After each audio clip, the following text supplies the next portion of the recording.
संसद विपक्षीहरूले अवरोध गर्ने थलो त हो, तर संसद कानुन बनाउने थलो पनि हो, संसद कानुन बनाउने थलो पनि हो। यो स्मरण गराउन चाहन्छु र हामी 48 वर्षदेखि बन्न नसकिरहेको यो कानुन बनाउनको लागि, ऐन बनाउनको लागि विधेयकमाथिको छलफलमा छौं र पर्यटनसँग सम्बन्धित यो विधेयकलाई अगाडि बढाउने सन्दर्भमा म विपक्षी दलहरूलाई सहयोग गर्नको लागि अनुरोध खोजिरहनु भएको छ। खोपीको देउता बन्दै हुन्छ। म सोध्न चाहन्छु, सत्तापक्ष सरकारलाई सोध्न चाहन्छु के प्रधानमन्त्री बालेन्द्र शाहलाई खोपीको देउता बनाउँदै घन्टी हल्लाएर पूजा गरेको हो, घन्टी बजाएर पूजा गर्दै हो? के बालेन तन्त्र चाहिँ स्थापना गर्न खोजिएको, लोकतन्त्रको चिरहरण गरेर बालेन तन्त्र स्थापना गर्न खोजिएको हो, संविधानको चिरहरण गरेर कुनै बालेन तन्त्र स्थापना गर्न खोजिएको? आज यी प्रश्नहरू गम्भीर रूपमा उठिरहेका छन्। त्यसकारण प्रधानमन्त्री बालेन्द्र शाहले यो सदनमा आएर यी गम्भीर प्रश्नका, नेपाली जनताका प्रश्न र यी समस्याहरूको जवाब दिनुपर्छ। हामी त्यो चाहन्छौँ। त्यसो भएको हुनाले प्रधानमन्त्री यो ठाउँमा नआइकन यो सभाको कारबाही अगाडि बढ्न सक्दैन। म त्यो भन्न चाहन्छु। मान्छेहरूले धेरैले प्रश्न गर्ने गर्छन्, के हो प्रश्न तपाईँहरूको भन्न चाहन्छन्? गम्भीर प्रश्न छन्। राष्ट्रिय चाहिँ सामाजिक यो सरकारको चाहिँ आर्थिक नीति के हो, सामाजिक नीति के हो, राजनीतिक चाहिँ उद्देश्य के हो? यी गम्भीर प्रश्नहरू छन्। सुरक्षाका, सीमा सुरक्षाका विषयहरू छन्, राष्ट्रिय सुरक्षाका विषयहरू छन्, आपद विपदका विषयहरू छन्। म बझाङ जिल्लाको एउटा प्रतिनिधि हो। मेरो बझाङ जिल्ला राज्यले दुर्गम क्षेत्र बनाएको एउटा जिल्ला हो। त्यहाँका मान्य सदस्यहरू, विशेष समयमा मान्य सदस्यहरूले बोल्ने क्रम यही समाप्त हुन्छ। मान्य सदस्यहरू, अब माननीय संस्कृति, पर्यटन तथा नागरिक उड्डयन मन्त्री खड्गराज पौड्याललाई पर्यटन विधेयक 2082 माथि विचार गरियोस् भन्ने प्रस्ताव प्रस्तुत गर्न अनुमति दिन्छु। मन्त्रीजी एकछिन।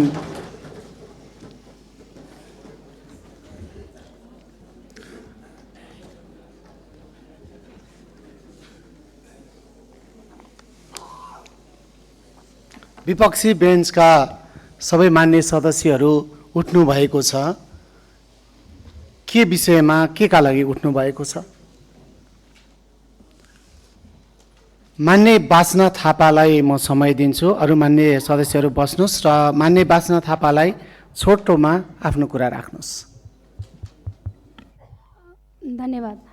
सम्माननीय सभामुख महोदय, आज म यस सम्मानित संसदमा केवल प्रतिपक्षको प्रतिनिधिका रूपमा मात्र होइन, लोकतान्त्रिक मूल्य, संसदीय मर्यादा र जनमतको सम्मानका पक्षमा उभिएर एक जिम्मेवारी संसदको रूपमा आफ्नो धारणा राख्न चाहन्छु। पछिल्लो समय सरकारको कार्यशैलीले गम्भीर प्रश्न उब्जाएको छ। संसद केवल सङ्ख्याको खेल होइन, यो विचार विमर्श, उत्तरदायित्व र सहमतिका आधारमा चल्ने सर्वोच्च लोकतान्त्रिक थलो पनि हो। तर दुर्भाग्यवश सरकार बहुमतको दम्बमा संसदको गरिमा र प्रतिपक्षको भूमिकालाई कमजोर बनाउने दिशातर्फ उन्मुख देखिएको छ। प्रतिपक्षको अवरोध बीच विधेयकहरू पास गर्दा किन बहुमतको दम्ब देखाउनु भयो? सम्माननीय प्रधानमन्त्री र प्रधानमन्त्रीका कारण नै संसदीय समितिहरू प्रभावकारी रूपमा काम गर्न सकिरहेको छैन। प्रधानमन्त्रीसँग प्रश्नोत्तर कार्यक्रममा प्रतिपक्षको माग र जनचासोका विषयलाई व्यवस्था गर्दै सञ्चालन गर्नु संसदीय मर्यादाको अभ्यास होइन। आज यी सबै घटनाले लोकतन्त्रको आत्मामाथि नै प्रश्न उठेको छ। बहुमत सभामुख महोदय, बहुमत सरकार चलाउने आधार हुन सक्छ, तर लोकतन्त्र चलाउने आधार होइन। लोकतन्त्र संवादबाट बलियो हुन्छ, असहमतिको सम्मानबाट परिपक्व हुन्छ र सहकार्यबाट सफल हुन्छ। यदि बहुमत नै सर्वशक्तिमान ठान्ने हो भने संसद विचारको थलो नभए केवल औपचारिकता बन्न पुग्छ। हामीले इतिहासबाट सिक्नुपर्छ। अहङ्कारले कुनै पनि शासन प्रणालीलाई दीर्घकालीन स्थायित्व दिन सकेको छैन। जनताको विश्वास जित्ने बाटो प्रतिपक्षलाई दबाएर होइन, प्रतिपक्षको आवाज सुनेर, आलोचनालाई आत्मसात गरेर र साझा राष्ट्रिय एजेन्डामा सहकार्य गरेर खुल्छ। नेपाली काङ्ग्रेस स्पष्ट रूपमा भन्न चाहन्छ, हामी अवरोधका लागि अवरोध गर्ने पक्षमा छैनौँ। हामी जनमतको सम्मान गर्दै सरकारलाई रचनात्मक सहयोग गर्न तयार छौँ।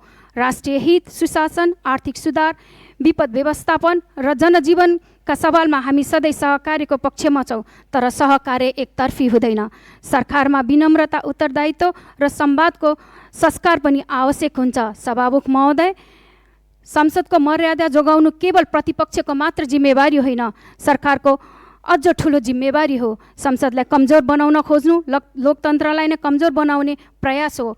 यस्तो प्रवृत्तिले यस सम्मानित सदन स्वयं सम्मानित सभामुख महोदयको गरिमामाथि पनि प्रश्न सिर्जना गर्दछ। यी संस्था र पदको गरिमा राख्नु हामी सबैको जिम्मेवारी हो। यसैले म सरकारलाई आग्रह गर्न चाहन्छु, बहुमतको बलमा होइन, विश्वासको आधारमा शासन चलाउनुहोस्।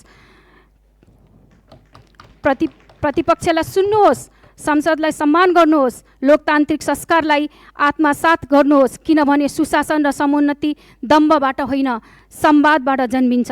स्थायित्व दबावबाट होइन, विश्वासबाट निर्माण हुन्छ।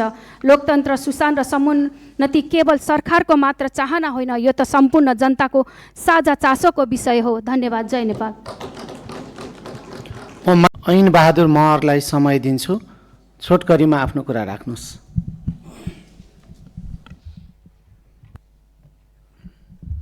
धन्यवाद। सम्माननीय सभामुख महोदय, मलाई बडो अचम्म लागिरहेको छ कि यति धेरै अपार जनमत प्राप्त गरेको सरकार, झन्डै 2/3 बहुमत प्राप्त गरेको सरकार र त्यसका प्रमुख यो संसदसँग किन तर्सिरहनु भएको छ, यो संसदसँग किन टाढा भइरहनु भएको छ र यसलाई छल्न खोजिरहनु भएको छ। यो आज आम नेपाली जनता र हामी यो संसदमा प्रतिनिधित्व गर्ने सबै मान्य सदस्यहरूको आम प्रश्न हो भन्ने मलाई लाग्छ। यो संसदले प्रधानमन्त्री उत्पादन गर्यो र आफूलाई उत्पत्ति गर्ने संसदलाई जुन इरेस्पोन्स गर्ने काम भइराखेको छ, इरेस्पेक्ट गर्ने काम भइराखेको छ, यसले नेपाली जनता र यो संसदलाई बडो गम्भीर बनाएको छ। म स्मरण गराउन चाहन्छु कि संविधानको धारा 10 र धारा 81 ले को आज सरकारबाट त्यो संविधानको चाहिँ उल्लङ्घन गर्ने काम भइराखेको छ।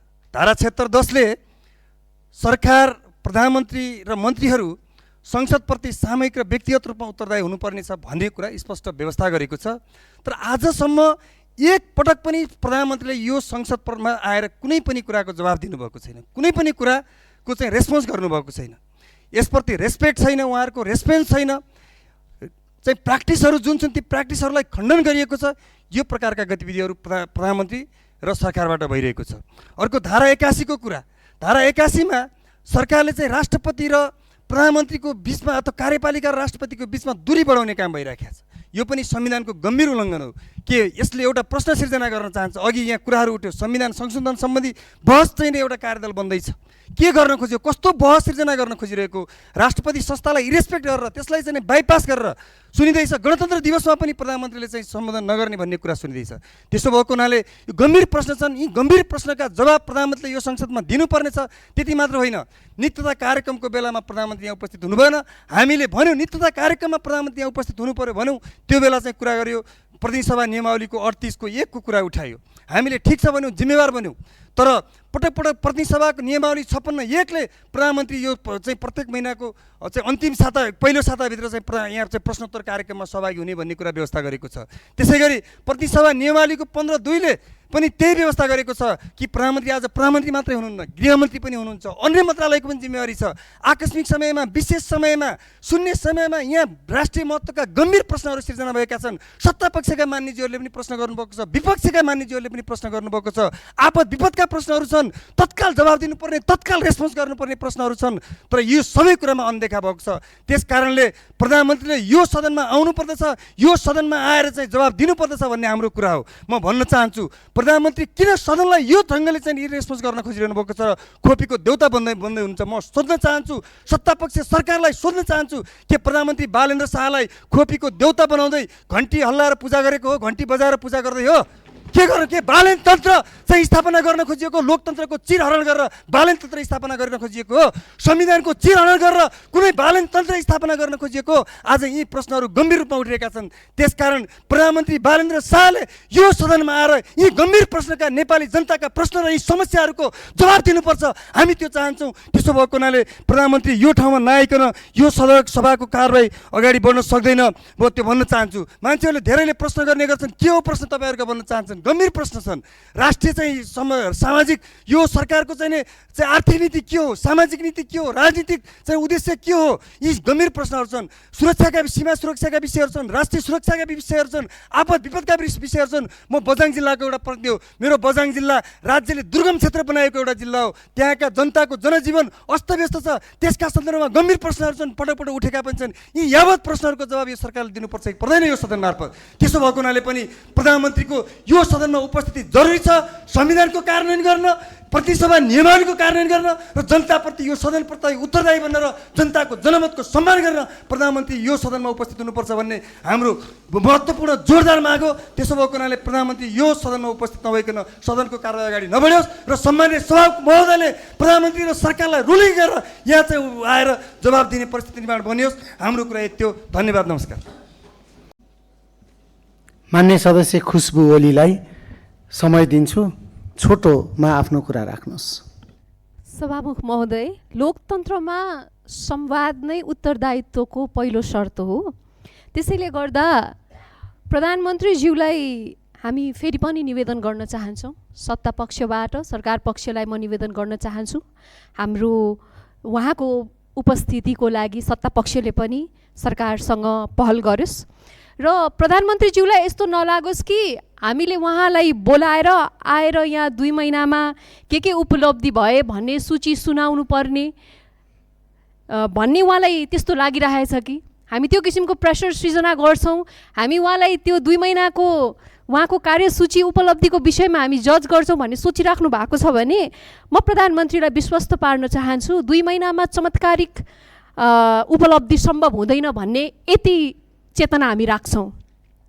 र तर सरकार देशको मूलधारका प्रश्नहरूबारे गम्भीर छ कि छैन यो विषयमाथि त देशको प्रधानमन्त्री वा गृहमन्त्रीले यस संसदलाई आश्वस्त पार्न सक्नुपर्छ। सभामुख महोदय, धेरै विषयहरू छन्, सुकुम्बासीका नीति र मानवीय आधारका विषयहरू होलान्, लिपुलेख सीमा सम्बन्धीका विषयहरू होलान्, अहिलेको विषयहरू हामीले उत्थान गर्ने, उहाँसँग प्रश्न उत्तर गर्ने भनेका प्रत्यक्ष रूपमा जनताको भान्सा, रोजगारी, सुरक्षा, सम्मान र राष्ट्रिय स्वाभिमानका विषयहरू हुन्, उहाँका व्यक्तिगत विषयका होइनन्। सत्तापक्षका सभापतिज्यूले भने जस्तो धुमधडका हामीलाई चाहिँदैन। उहाँले सामान्य रूपमा आएर हामीले उठाएका प्रश्नहरूको उत्तर दिनुभयो भने त्यो नै पर्याप्त हुन्छ। तर यी विषयहरूमा प्रधानमन्त्रीले संवाद गर्नुपर्छ। उहाँका उपलब्धि सुन्ने नै होइन, हामीले उहाँलाई बोलाएको नै वास्तवमा उहाँको सोचाइ, उहाँको गहिराई, दृष्टिकोण र योजनाहरूबारे सुनौँ र त्यसले एउटा यो सदनलाई ऊर्जा पनि दिन्छ। सभामुख महोदय, देशको आज सडकहरू हेर्नुहुन्छ भने सबैतिर सडकहरू तातिँदैछन्, आक्रोशित बन्दैछन्, जनताहरू अन्योलमा छन्, स्वयं संसद सदस्यहरू निराश बनिराख्नु भएको छ। यस्तो अवस्थामा यो देशको प्रधानमन्त्री र यो देशको गृहमन्त्री नभएको जस्तो महसुस हुनु, उपस्थित नभएको, एम्पैथी नभएको जस्तो महसुस हुनु यो ठिक होइन। सभामुख महोदय, यो संसद र सम्पूर्ण विवेकशील नेपाली जनतासँग यो विषयलाई लिएर गम्भीर भइदिन आग्रह पनि गर्दैछु। प्रधानमन्त्रीज्यूले अन्तर्राष्ट्रिय प्रतिनिधि मण्डलसँग संवाद पनि गरिराख्नु भएको छ, त्यो गर्नु पनि पर्छ, ठिक छ। उहाँ सामाजिक कार्यक्रममा उपस्थित भइराख्नु भएको छ, बोलिराख्नु भएको छ, ठिक छ। तर यही देशको चाहिँ जनता, यही संसद, यही जनप्रतिनिधिसँग उहाँ संवाद गर्न चाहनुहुन्न। अप्रत्यक्ष रूपमा हामीले भन्नुपर्दा माफ गर्नु र नेपालको सार्वभौम संसद र नेपाली जनता तिरस्कृत भएको महसुस गर्दैछ। म विश्वास गर्छु र मलाई विश्वास छ प्रधानमन्त्रीज्यूसँग जनतालाई आश्वस्त पार्ने क्षमता पनि छ, विश्वास दिलाउने शक्ति पनि छ। उहाँको दृष्टिकोण, कार्ययोजना र देशप्रतिको दिशा संसद र जनता सामु स्पष्ट रूपमा व्यक्त हुनुपर्छ भन्ने हाम्रो माग हो। नेपाली जनताले प्रधानमन्त्री र गृहमन्त्रीको अनुभूति खोजिरहेका छन्। सबैभन्दा महत्त्वपूर्ण कुरा म यहाँ के निवेदन गर्न चाहन्छु भने यो सरकारले विगतका सरकारहरूको असफलता र जनताबाट टाढिएको शैलीलाई दोहोऱ्याउने परिपाटी बनाउनु हुँदैन। यो सरकारले पुरानै प्रवृत्तिलाई निरन्तरता दिनु हुँदैन। हामी आजकल सुनिरहेको छौँ, सत्तापक्षका केही मान्य सांसदहरूले भन्नुहुन्छ 30 वर्षदेखिको त्यो कुशासन, यति वर्षदेखिको चाहिँ त्यो सिस्टम, पहिला पनि त प्रधानमन्त्री आइराख्नु भएको थिएन, पहिला पनि त 9 महिना 4 महिनासम्म प्रधानमन्त्री आउनुहुन्न भने यस किसिमका चाहिँ अन्डररेटेड डिफेन्स चाहिँ हामीले यो भाष्य चाहिँ स्थापित हुन दिनुहुन्न, किनभने यहाँहरूले नयाँ मानक चाहिँ स्थापित गर्नुपर्छ परिवर्तनको। त्यसैले मैले यति मात्रै भने सत्तापक्षसँग मेरो अन्तिम निवेदन के छ भने यति रिजिड पनि नबनौँ, प्रधानमन्त्री आउनु भनेको हामीलाई पनि ऊर्जा प्राप्त हुनु। यो सदनमा आउँदाखेरि सांसदहरू कमसेकम एउटा चाहिँ सकारात्मकता लिएर आउँ, राष्ट्रको हितमा गर्ने कुराहरूमा हामीलाई पनि त्यो ऊर्जा र बल मिलोस्। उहाँले बोल्नु भनेको, उहाँले हामीसँग संवाद गर्नु भनेको समाधानतर्फ लाग्नु हो। त्यसले गर्दा म फेरि पनि सत्तापक्षको सम्पूर्णलाई निवेदन गर्न चाहन्छु, सभामुख महोदय मार्फत एकपटक प्रधानमन्त्रीज्यूलाई हाम्रो विचार पुर्याइदिनु होला। धन्यवाद।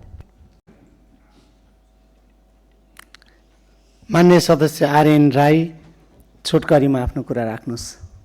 हुन्छ सभामुख महोदय, हामीले यो सम्मानित सदनमा प्रधानमन्त्रीज्यूलाई थोरै समयलाई भए पनि उपस्थित भएर जनताका आम माग र मुद्दाहरू सुनिदिनुहोस् र त्यसलाई सम्बोधनको निम्ति चाहिँ सरकार पक्षले प्रयत्न गर्नुपर्छ भनेर हामीले निकै लामो समयदेखि सदन चलेको छ भनेका छौँ। अहिले यसो भनिरहँदाखेरि हामीले कुनै दल विशेषको विरुद्धमा पनि होइन, कुनै एउटा व्यक्ति विशेषको विरुद्धमा पनि होइन। हामी नयाँ गर्छौँ भनेर आएका छौँ, पुरानो खराब थिए भनेर आएका छौँ। तर त्यसो भनिरहँदाखेरि हामी नयाँहरूले चाहिँ आउने पुस्तालाई के सिकाउने भन्ने कुरा हो, आउने हाम्रो सन्ततिहरूले के सिकाउने भन्ने कुरा हो। यो सम्मानित सदनमा लोकतान्त्रिक अभ्यासद्वारा चाहिँ उठेका प्रश्नहरूमाथि अहिलेको वर्तमान सम्माननीय प्रधानमन्त्रीज्यूले कम्तीमा उठेका सवालमाथि जवाब दिनुभयो भने न आउने तपाईँको चाहिँ पुस्तामा पनि एउटा नयाँ नजिर भएर चाहिँ स्थापित भएर जान्छ। कि त भन्नु पर्यो संविधान मान्दिनँ, संसद मान्दिनँ, लोकतन्त्र मान्दिनँ भन्नु पर्यो। यदि त्यस्तो हो भने फरक कुरा हो। यो सदन मात्रै सबै कुरो होइन। भोलि गएर नेपालमा लोकतन्त्रलाई स्थापित गर्नको निम्ति, बचाइराख्नको निम्ति र यो सदनलाई सदन जस्तै बनाउनको निम्ति फेरि भोलि गएर चाहिँ यो सङ्ख्याको हिसाबमा केही अहमताहरू जागेको हो भने त्यो त स्थायी त होइन नि। फेरि 5 वर्षपछि इलेक्सन हुन्छ, अर्कै कोही आउँछ, फेरि त्यस पछाडि अर्को 5 वर्षपछि अर्को कोही आउँछ। त्यो पुस्तालाई चाहिँ हामीले सही ढङ्गले, व्यवहारिक ढङ्गले चाहिँ सदन चलाएर नजिर स्थापित गरेर चाहिँ आउने पुस्तालाई नयाँ सन्देश दिनुपर्छ भन्ने चाहिँ श्रम संस्कृति पार्टीको माग हो। यसो हेर्दाखेरि पार्टी विशेष, व्यक्ति विशेष कसैसँग होइन हाम्रो यो माग। तर कम्तीमा चाहिँ प्रतिनिधि सभा नेवाली 2079 को चाहिँ 56 को 1 मा भनिअनुसार कम्तीमा यो त व्यवहार लागू गर्नु पर्यो नि, थोरै प्रयत्न त गरौँ न।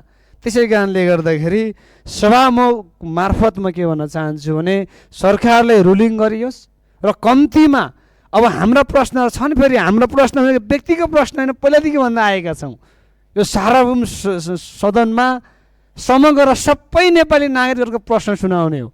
यसमा सत्ता पक्षको पनि होला, प्रतिपक्षको पनि होला, सबैको प्रश्नहरू छन्।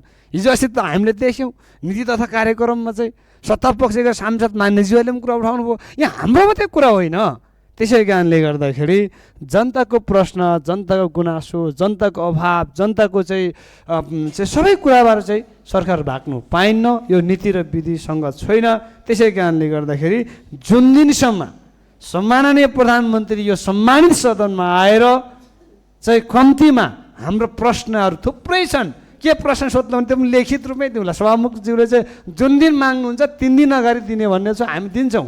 त्यो प्रश्नहरूको चाहिँ सवाल जवाबमा चाहिँ छलफल हुनुपर्छ। त्यो दिनसम्म नभएसम्म चाहिँ श्रम संस्कृति पार्टीले र चाहिँ आफ्नो तर्फबाट सदनमा कम्तीमा आफ्नो फरक मत राखिरहन्छ। सभामुख महोदय यति भन्दै बिदा चाहन्छु। धन्यवाद। सम्माननीय सभामुख महोदय, मलाई आज गहिरोसँग महसुस भयो। त्यो के भने 8वटा अध्यादेश सरकारले किन ल्याउनु पर्यो भनेर आज महसुस भइरहेको छ। मलाई किन ल्याउनु पर्यो भनेर महसुस भइरहेको छ। सभामुख महोदय, संसद यसै गरी चलेर विगत 10 वर्षदेखि हामीले 72 सालमा बनेको संविधानपछि जति ऐन र कानुनहरू संसदले बनाउनु पर्थ्यो त्यो कानुन किन बन्न सकेन भनेर यो तमासाले देखाइरहेको छ। त्यसकारणले संसदीय तमासा जुन रूपमा हामीले देखाइरहेका छौँ सधैँ सकारात्मक मात्रै हुँदैन। जनताका सवालमा, कानुन निर्माण गर्ने सवालमा सत्ता पक्ष र प्रतिपक्ष विपक्षी दलहरू त्यही रूपमा जवाफदेही र जिम्मेवार बन्नुपर्छ भनेर म विपक्षी दलका मान्य सांसदहरूलाई हार्दिकतापूर्वक अनुरोध गर्न चाहन्छु। आज यहाँहरूलाई म स्मरण गराउन चाहन्छु, आधा शताब्दी भएछ पर्यटन सम्बन्धी ऐन नबनेको, 48 वर्ष भएछ। 48 वर्षदेखि बन्न नसकेको ऐन हामी बनाउने प्रक्रियामा अगाडि बढिराख्दाखेरि तपाईँ एउटा प्रधानमन्त्री उपस्थित हुने या नहुने कुराले आधा शताब्दीदेखि बन्न नसकेको तपाईँको यो ऐन बनाउने प्रक्रियालाई तपाईँले हड्काउन मिल्छ? मिल्दैन। सम्माननीय सभामुख महोदय, त्यसैले म यहाँहरूलाई आग्रह गर्न चाहन्छु, संसद विपक्षीहरूले अवरोध गर्ने थलो त हो, तर संसद कानुन बनाउने थलो पनि हो। संसद कानुन बनाउने थलो पनि हो, यो स्मरण गराउन चाहन्छु। र हामी 48 वर्षदेखि बन्न नसकिरहेको यो कानुन बनाउनको लागि, ऐन बनाउनको लागि विधेयकमाथिको छलफलमा छौँ र पर्यटनसँग सम्बन्धित यो विधेयकलाई अगाडि बढाउने सन्दर्भमा म विपक्षी दलहरूलाई सहयोग गर्नको लागि अनुरोध गर्दछु।